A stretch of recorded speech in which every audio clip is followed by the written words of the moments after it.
Bonjour Manuel Bompard. Bonjour. Bienvenue, vous êtes coordinateur national de la France Insoumise, élu vous-même des Bouches-du-Rhône. Il y a un moment important à l'Assemblée nationale aujourd'hui, un débat avec vote au sujet de l'Ukraine, en fait au sujet de l'accord bilatéral signé entre la France et l'Ukraine qui comprend un certain nombre de choses, mais aussi, au-delà de l'aspect matériel, une avancée vers une adhésion à l'Union européenne et à l'OTAN pour les Ukrainiens. À l'instant, le patron du Rassemblement national informe que son parti va s'abstenir.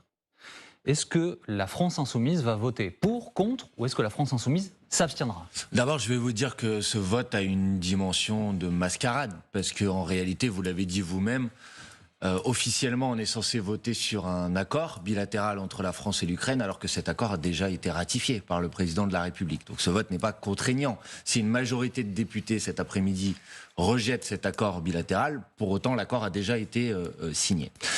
Pour le reste, vous l'avez dit, dans cet accord, outre une dimension que je partage, que je soutiens, qui est la dimension du soutien à l'Ukraine pour qu'elle puisse se défendre face à l'agression russe inacceptable, il figure ce qui sont pour nous des lignes rouges, c'est-à-dire l'adhésion de l'Ukraine à l'OTAN ou l'adhésion de l'Ukraine à l'Union européenne.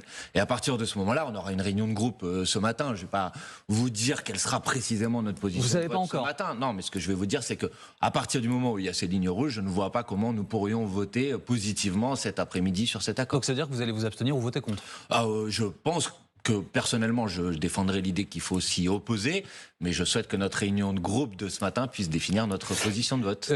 C'est une nuance qui peut être très importante. S'abstenir ou voter contre, ça n'est pas la même chose, Manuel Bompard. Par exemple, le Rassemblement national dit on s'abstient. Mais il faut être cohérent. Moi, je suis pour la cohérence des positions. L'adhésion de l'Ukraine à l'Union européenne, nous y sommes opposés. Pourquoi ? Nous y sommes opposés parce que tant qu'il n'y a pas d'harmonisation sociale ou fiscale au sein de l'Union européenne, faire rentrer dans l'Union européenne un pays dans lequel, par exemple, le SMIC est inférieur à 200 €, faire rentrer un pays qui absorberait de facto une très grande partie des aides de la politique agricole commune, qui imposerait ou instaurerait une concurrence déloyale pour nos agriculteurs, ce serait rendre un très mauvais service à la population française, mais à l'agriculture dans les faits, française, à l'industrie française. Dans les faits, au Portugal, le SMIC est bien inférieur à ce qu'il est en France. C'est le cas également en Espagne. À 200 €. Non, mais il est très inférieur. Dans les faits également, par exemple, les volailles ukrainiennes continuent d'entrer en France avec une fiscalité qui est différente. Ah ben justement, précisément. Donc ça existe déjà. Non, mais c'est pas parce que ça existe déjà qu'il faut aggraver encore la situation. Quand moi je suis allé au salon de l'agriculture, par exemple, j'ai discuté avec la filière volaillère. Aujourd'hui, vous l'avez dit, depuis le début de la guerre en Ukraine, un accord de libre-échange qui a été signé entre l'Union européenne et l'Ukraine qui permet d'importer des volailles sans droit de douane. En tout cas, on a augmenté les quotas d'importation des volailles sans droit de douane. Façon de soutenir l'économie ukrainienne. Oui, mais c'est une catastrophe pour la filière volaillère française. Bien évidemment qu'il faut aider les Ukrainiens face à l'agression russe, mais pas au prix de détruire l'ensemble de notre agriculture, de détruire notre industrie, d'introduire une concurrence déloyale pour les travailleurs français qui va se traduire par encore plus de délocalisation, d'usines qui vont partir demain en Ukraine. Ça, c'est pas raisonnable. Donc je suis opposé à l'adhésion de l'Ukraine à l'Union européenne et à toute harmonisation, à tout nouvel élargissement au sein de l'Union européenne, tant qu'il n'y aura pas eu d'élargissement social, et l'OTAN, d'harmonisation sociale ou fiscale. Sur l'OTAN, notre position historique de longue date, elle est de dire que l'OTAN est pour nous une alliance qui est une alliance du passé, et que petit à petit il faut se passer de l'OTAN, que la France doit sortir dans un premier temps du commandement militaire intégré de l'OTAN. C'est la décision qu'avait prise à l'époque le général de Gaulle. Donc bien dans le contexte actuel, pas favorable à l'élargissement de l'OTAN à l'Ukraine. Là, tout le monde s'inquiète, par exemple, du fait que Donald Trump soit réélu, puisqu'il dit aux Européens, si jamais il y a un problème, vous allez vous débrouiller. Les États-Unis, qui sont le principal contributeur de l'alliance transatlantique. Vous pensez que dans le contexte actuel, avec les menaces qui se multiplient, les attaques cyber sur notre pays, c'est une bonne idée de se priver de l'OTAN? Mais d'abord, je vous ai dit dans quel calendrier, je dis pas qu'il faut du jour au lendemain comme ça sortir et ne pas avoir d'autres capacités de garantir sa sécurité, bien évidemment. Mais notre position en matière de politique internationale a toujours été très claire. Il s'agissait de dire que nous voulions être non alignés, indépendants, que la France ne soit alignée sur les intérêts d'aucune puissance. Et donc oui, je pense que la France doit se donner les moyens d'assurer elle-même sa sécurité. Et la France en a tout à fait la possibilité. Donc si je résume votre pensée, vous, élu, vous direz tout à l'heure, mon souhait, c'est de voter contre Et vous allez porter cette voix à votre réunion de groupe. Oui, bien sûr. Mais encore une fois, vous comprenez qu'on prend une décision collectivement. Donc c'est normal que je permette à notre réunion de groupe de se positionner sur ce sujet. On a déjà eu une première discussion la semaine dernière sur ce sujet. Et il me semble que ce point de vue est assez largement partagé. Mais de manière générale, ce qu'il faut comprendre, c'est que cet après-midi, on va aller au-delà de nous positionner sur cet accord. En vérité, mais c'est important, pardon de vous interrompre, Monsieur Bompard. Du président de la République. Mais alors justement, l'exécutif dit, c'est très bien ce débat, il va clarifier les choses dans le Parlement. On va voir qui est pour le soutien à l'Ukraine et qui est contre le soutien à l'Ukraine. C'est précisément faux. Je vous ai dit tout à l'heure que, en ce qui me concerne, j'étais favorable à ce qu'on aide les Ukrainiens à se défendre, mais je ne veux pas esquiver la question. La question qui va être posée cet après-midi, c'est est-ce qu'on partage l'orientation qui a été exprimée par le président de la République, notamment cette idée qu'il ne devait y avoir aucune limite, aucune ligne rouge dans notre soutien à l'Ukraine, jusqu'à envisager la possibilité d'envoyer des troupes françaises sur le front ukrainien. Je suis totalement... Vous avez entendu sur le front le président, parce que vous étiez dans la pièce, j'y étais pas. Au sol. Oui, mais alors c'est pas sur le front. En réponse à un journaliste. Oui, mais pardonnez-moi, le ministre des Armées a précisé sa pensée, le président de la République aussi, il a dit des troupes en soutien. Est-ce que vous, dans la pièce où vous y étiez, vous étiez avec le président, il vous a dit au front? Il a dit précisément il ne doit y avoir aucune limite. Mais il a dit au front? Ah, j'ai pas entendu au front. Non, parce que vous venez de le prononcer, c'est pour ça. Et ça a un sens complètement différent. Non, mais d'accord, mais les troupes au sol, elles sont pas pour être à 500 km du front. Si on des troupes au sol. Si, c'est ce que disent l'exécutif. Non, l'exécutif, pardonnez-moi, mais entre ce que dit le président de la République un jour et ce que dit le ministre des Armées le lendemain, c'est deux choses totalement différentes. À partir du moment où vous considérez qu'il n'y a aucune limite, aucune ligne rouge, ça veut dire que tous les scénarios sont sur la table,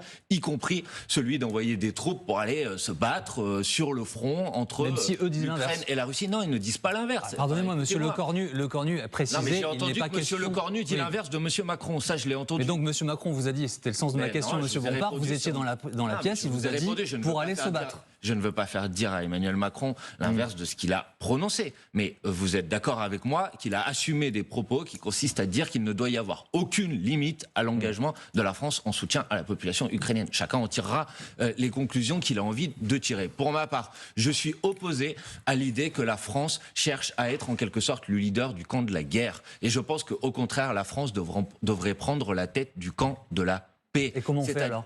En créant les conditions pour que tout le monde vienne autour de la table et qu'on crée les conditions d'un accord de paix. Dans cette même réunion avec le président de la République jeudi, celui-ci nous a informé que les Russes sont en faveur d'un cessez-le-feu. Ce week-end, vous avez eu de nouvelles voix. Le pape, la Chine, qui se sont exprimés en disant il faut se mettre autour de la table. Du coup, vous dites quoi? Vous dites aux Ukrainiens laissez le Donbass, laissez la Crimée, tant pis pour les territoires là et asseyez-vous et discutez? Non, je ne dis pas ça, mais il faut sortir de cette idée que créer les conditions d'une négociation, c'est forcément céder à l'ensemble des exigences de Vladimir Poutine. Dans une négociation, on doit écouter ce que les uns et les autres ont à dire et on doit essayer de trouver une solution pour régler les problèmes qui sont posés sur la table. La question qui se pose, c'est est-ce qu'il faut écouter celui qui a envahi? Il faut écouter ce que celui qui a envahi a à dire. Non, mais celui qui a envahi, il a violé le droit international. Il ne s'agit pas de lui donner raison. Mais par contre, il faut bien évidemment tenir compte des avis qui sont exprimés par chacune des puissances si vous voulez trouver une solution pour la paix. Sinon, vous ne voulez pas la paix. Si vous voulez la paix, vous devez écouter ce que chacun a à dire. Et je pense que les conditions d'un accord de paix, elles sont en vérité sur la table, si on a envie de les chercher. Le président de la République lui-même, à la fin de l'année 2022, disait il faut donner à l'Ukraine et à la Russie des garanties de sécurité collective, c'est-à-dire créer une architecture de sécurité en Europe qui permet à chacun de se dire on va pouvoir continuer en sécurité. Vous pensez que Vladimir Poutine est OK là pour se retirer de Crimée et du Donbass? Non, alors ensuite... la première question, c'est la question des garanties de sécurité collective. La deuxième question, vous l'avez raison, il y a des territoires qui sont des territoires disputés. Dans cette même réunion, le président... Ils ne sont pas disputés, pardon, ils étaient ukrainiens, ils ont été envahis. Non, mais ils donnent lieu, ils sont un des motifs manifestement de cette guerre. Ça ne la justifie pas, mais il faut regarder les questions qui sont posées sur la table. Dans cette même réunion, le président de la République, Emmanuel Macron, nous dit que M. Zelensky est prêt à envisager un référendum d'autodétermination dans les territoires qui sont ces territoires disputés. Donc si le président ukrainien est prêt à le faire, c'est pas à moi de décider ce que les Ukrainiens doivent décider, ce que les Russes doivent décider. Je dis juste que manifestement le chemin d'une discussion est possible. Deux petits mots rapides, monsieur Bompard. On pourrait faire une interview complète à ce sujet, mais vous avez peut-être vu le rapport de la Cour des comptes là, qui étrille le gouvernement en expliquant que les prévisions de croissance sont mauvaises et qu'il faudra faire beaucoup plus d'économies, quitte pourquoi pas à augmenter les impôts. Écoutez, déjà quand on a eu la discussion budgétaire au mois de novembre dernier, tout le monde disait vos prévisions de croissance sont excessives, elles ne fonctionneront pas. pas. Le gouvernement disait si. Et effectivement, depuis, ils ont déjà révisé une première fois leur prévision de croissance et il y a ce rapport de la Cour des comptes.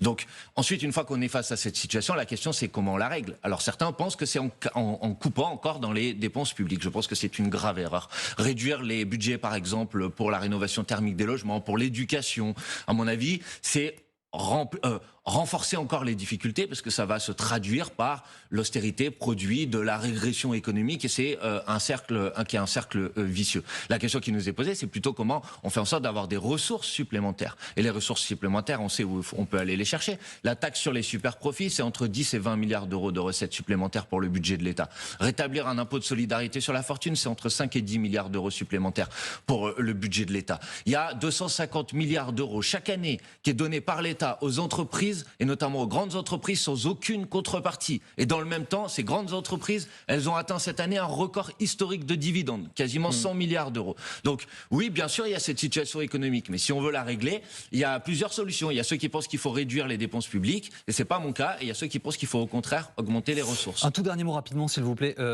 L'aide à mourir, donc le projet de loi va arriver, débuter son processus législatif à partir du mois de mars. Le président de la République a défini un contour. J'ai lu que la France Insoumise voulait aller plus loin en supprimant la clause double conscience pour les médecins. Certains disent que ça n'est pas vrai. Pardon, excusez-moi, vous mélangez deux sujets, pardonnez-moi. Le premier sujet, c'est sur la question de l'interruption volontaire de grossesse. La semaine dernière, nous avons voté l'inscription du droit à l'IVG dans la Constitution.